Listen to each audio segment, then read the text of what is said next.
সৌভাগ্যক্রমে আমরা বংশসূত্রে আহলে হাদিস, বংশসূত্রে আহলে হাদিস হওয়ার সুবাদে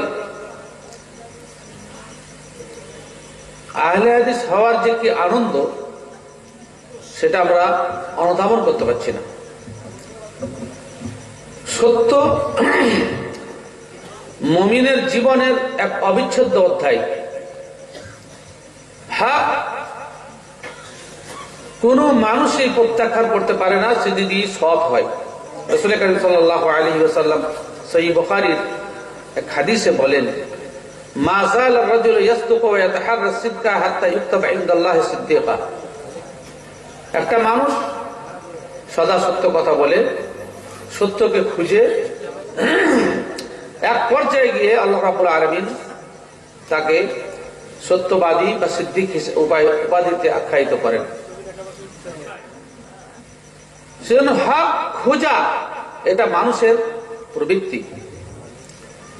আমরা খুব সহজেই যেহেতু হক আমাদের দ্বারে এসে শিকল নাড়া দিচ্ছে, সেজন্য আমরা কে অবহেলা করছি।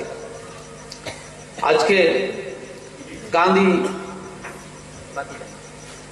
থানার সম্মেলনে, যেটা বাতিডাঙ্গাতে অনুষ্ঠিত হতে চলেছে, আমরা প্রায় বিনা পয়সাতেই একরকম এতগুলি মূল্যবান আলোচক, যোগ্যতম আলোচকদেরকে আমরা পেয়েছি। সেখানে বাতিডাঙ্গা লোকের অবস্থাটা কি আপনারা বুঝতে পারছেন? শুধু বাতিডাঙ্গা নয়, এই এলাকার প্রায় সমস্ত গ্রামে আমার ঘোরা আছে। আমি যেখানে পায়ে হেঁটে আসতাম সেখান থেকে ঘুরছি আমি। সেখানে এখানকার চরিত্র আমার জানা আছে। আজকে যেখানে কাসির বিন কায়েস বলছেন যে মদিনা থেকে দেমাস যাচ্ছি পায়ে হেঁটে, 1 মাসের পায়ে হেঁটে, 1 মাস হাঁটতে গেলে কতটা সময় বুঝতে পারছেন।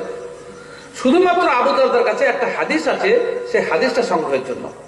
বলে, তুমি রাসূল মদিনা থেকে তুমি আমার কাছে কেন এসেছো 1 মাস পাড়ে গিয়ে? বলে, একটা হাদিস আপনার কাছে আছে, অন্যজনের কাছে নেই, সেটা শেখার জন্য আপনার কাছে এসেছি। তো তিনি প্রথমে বললেন যে আমার হাদিস শোনার পূর্বে তোমার যদি পরিশ্রম করে এসেছো তার মর্যাদাটা আগে শোনো। রাসূল কারীম সাল্লাল্লাহু আলাইহি ওয়াসাল্লাম বলছেন, ওমান সালাকা তারিকান ইয়ালতামিসু ফিহি ইলমান সালাকাল্লাহু বিহি তারিকান ইলাল জান্নাহ।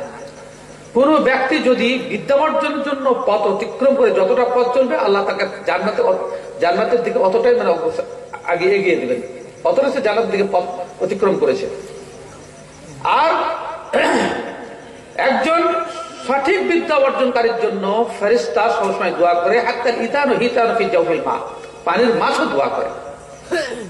সত্য জিনিস পাওয়ার জন্য এই যে সাহাবায়ে কিরাম রিজওয়ানুল্লাহি আলাইহিম যে উদাগ্র বাসনা ছিল, আজকে আমরা হাতের নাগালে এই সমস্ত যোগ্যতম আলোচকদেরকে পেয়ে অথেন্টিক এবং রেফারেন্স সহ আলোচনা সে সমস্ত শোনার জন্য আজকে আমাদের ভিতরে যে অবহেলা, এটা কিন্তু ভালো লক্ষণ নয়।